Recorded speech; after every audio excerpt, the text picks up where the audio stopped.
Eu acho que, tipo, a forma com que a vida se estruturou, né, e as regras que elas seguem, o comportamento, não só a vida, mas como a física segue uma lógica, né? Tipo, a física ela é de um jeito, ela não é de qualquer jeito. Ela tem um direcionamento, entendeu? Então, isso, pra mim, é uma das lógicas que fazem eu tender a acreditar em Deus, porque a gente vive num universo direcionado. A gente vive num universo que a gente tem potencial... Tem uma ordem, que tem uma linha... Tem lógica. Exato. Então, isso me faz acreditar que a gente não tá aqui ao acaso. Uma lógica tão bem estruturada...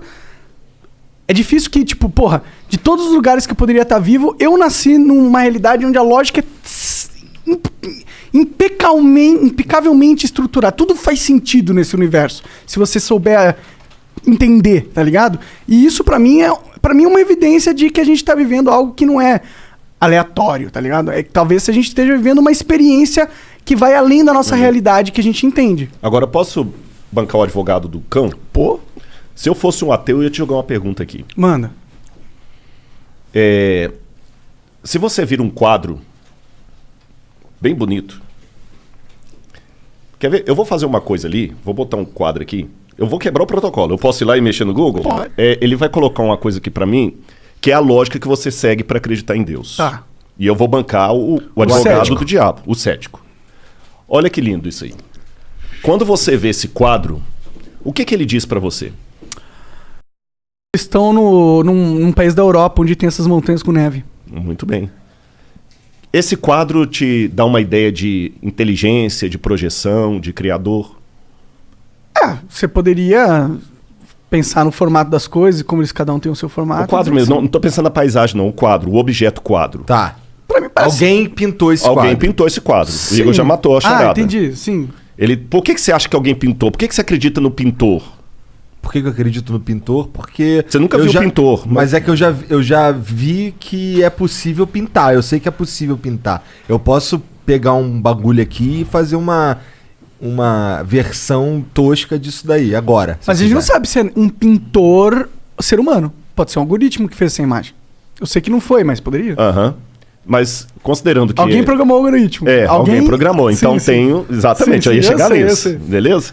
Eu tô sendo chatão E o também. que mais que esse quadro te diz do pintor ou do algoritmo? Que ele pinta bem. Pinta bem. Que ele tem... Tem bom gosto com cores. Eu gosto da paisagem, parece tranquilo. Uma pessoa sensível. Sensível? Não, eu diria que ele é um cara realista, né? Porque ele tá mostrando uma imagem que parece bem real, assim, apesar de ser pintada, né? Eu acho... Eu sou meio burro, então eu acho que talvez seja um pouco estranho... aquela montanha com neve ali e uma paisagem tão bonita pra cá, que ela me parece distoante. Tu não acha? Eu acho, mas é que eu sei que existem lugares assim, né? Que, tipo, porque a neve forma lá em cima porque é muito mais alto. Não é lá em cima, olha aqui. Lá embaixo? O que tem? Tá um cor de neve. Mas o Mont Blanc da Suíça é assim. Não sei, não manjo. Homem ou mulher que pintou? Não dá pra saber, eu acho. Acho que não dá pra saber. Faço ideia. Sabe quem pintou esse quadro? Adolf Hitler. Olha lá. Por que eu trouxe isso aqui pra vocês? Eu acho... Nossa, eu vibro demais. Na verdade, até quem mandou... Quem é fã de vocês, gente, eu vou falar aqui, é o Hugo Salles, meu cunhado, tá lá. Viu? Eu acho... Ele mostrou muita coisa do Flow, e eu tinha visto um dos cortes ali, que até mostrava vocês, porque eu já assisti um pouco dos podcasts, mas eu sou meio ignorante. E aí mostrou o parte que você estava falando justamente com o Pondé, como é que você chegou a acreditar em Deus e tudo e tal, né? Eu acho isso muito legal, e eu valorizo. De boa. Igor, na boa, não é proforme não.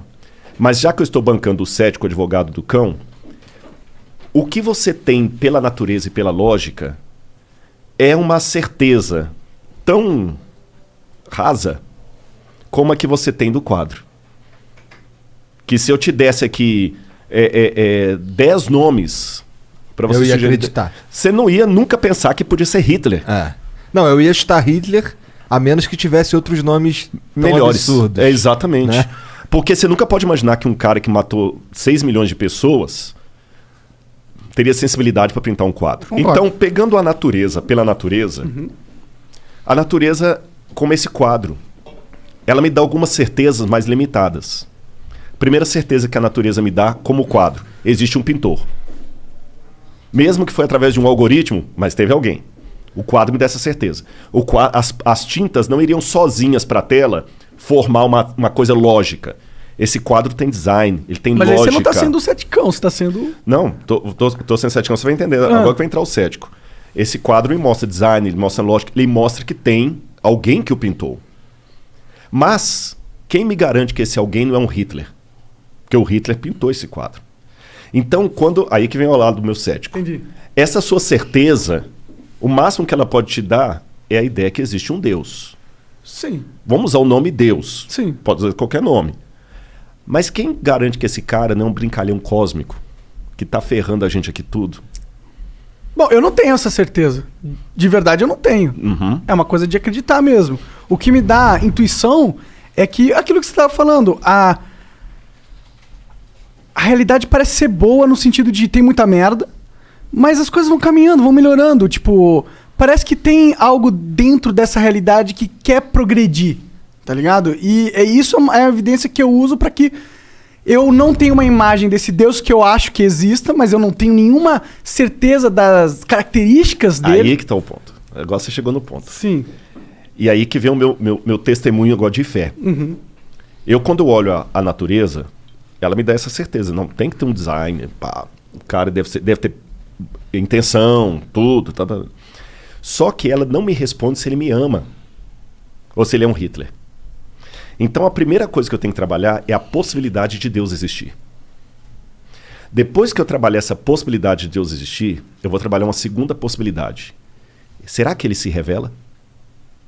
Será que ele consegue ficar pequeno bastante para me entender? Aí que eu começo a buscar na história das religiões por que aquele livro chamado Bíblia Sagrada é realmente a palavra dele ou não. É lógico que em 30 segundos não dá para eu resumir para vocês por que eu cheguei à conclusão que a Bíblia é a palavra de Deus e o Bhagavad Gita não. Eu precisaria de mais tempo, mas vamos deixar o beneplácito que eu fiz pesquisas para isso. E eu cheguei à conclusão racional que a Bíblia é a palavra revelada de Deus. E essa palavra revelada de Deus, ela não me disse apenas informações sobre Deus. Ela me contou a história dele. E ao contar a história dele, aí vem todo aquele esquema que eu falei de Cristo na cruz, enviado e tudo, eu descobri a coisa mais linda que eu podia descobrir. Que Deus, ele responde à minha ansiedade contraditória. Vou explicar por quê. Se eu for pro lado do ateísmo, vamos abrir o jogo. O Fernando Pessoa dizia: o que é o ser humano senão um cadáver adiado que procria? É isso que a gente é, você entendeu? É um corpo que faz sexo até morrer. Acabou. Por isso que muitos são da escola pessimista e tudo mais, porque a realidade é essa. Por mais que alguns queiram... Não, mas dá dentro do pessimismo para viver numa boa? Não dá, desculpa. Pode até ser que alguém conheceu, mas não dá. Não dá para viver numa boa. A sobriedade, ela te incomoda. Você saber que mais cedo, mais tarde, você vai morrer ou vai enterrar alguém que você ama. Pô, caramba, isso é muito dolorido. Por outro lado, se eu for pro lado do teísmo, que é chamado crer no Supremo, mas ficar só com o quadro não me diz se quem pintou foi uma freira que eu poderia levar para minha casa e que ia cuidar de mim se eu estivesse doente, ou se era um maníaco como o austríaco que matou 6 milhões de caras, porque os dois podem pintar quadro. Então eu preciso de algo a mais desse Deus, além da certeza que ele existe.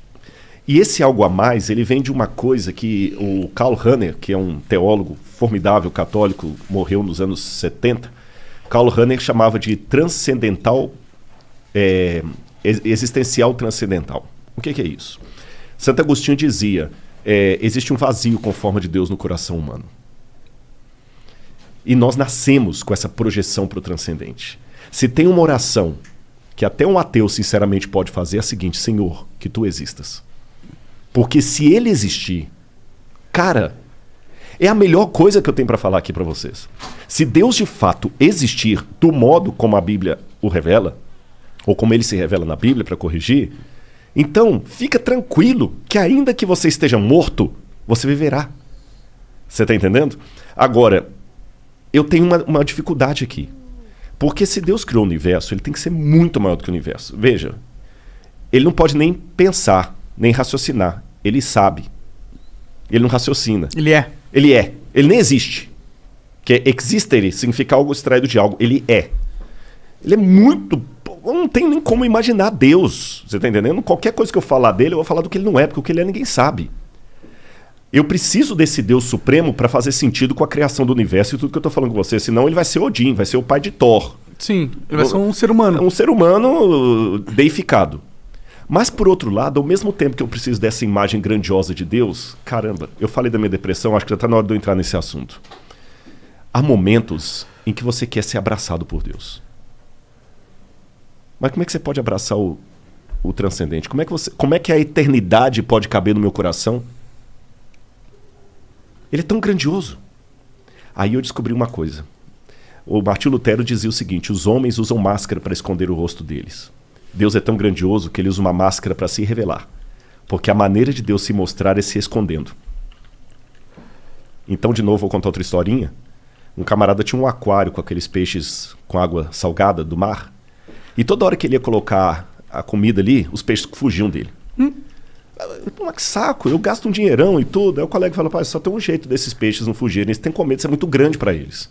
Ele falou: qual que é o jeito? Ele falou assim: se você virar peixe e entrar aí dentro. Deus se encarnou.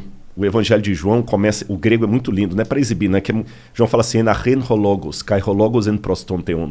No princípio era o verbo, e o verbo estava com Deus, e o verbo era Deus. E o verbo se fez carne e habitou no meio de nós. E vimos a sua glória, glória como do unigênito do Pai. Então Cristo é Deus em forma humana, de uma maneira que eu possa abraçá-lo. Paulo fala que ele se esvaziou, kenosis. Então, embora ele ainda tenha toda a plenitude da divindade no corpo dele, ele é tátil. E ele deixou as marcas dele na história. E vem a arqueologia. Eu fui lá, eu vejo as coisas. Ele passou na história, ele deixou o testemunho, o rastro dele ficou aqui. O DNA, entre aspas, né? Ficou aqui. E quando você se apega a essa fé que é racional, porque se não for uma fé racional, ela é crendice, é fideísmo. Soren Kierkegaard. Não é crendice. Eu sou crente, eu não sou crédulo. Cara, essa fé entra na sua cabeça e ela pega... Aí eu não me peço explicação que eu não vou saber dar. É o que eu falei, é o sabor, você não consegue. Ela pega a sua mente, mas ela pega também o seu coração. E você, com base em tudo isso, ouve aquela voz falando assim: filho, eu tô aqui. Eu te amo. E essa voz fica o tempo todo mostrando os sinais.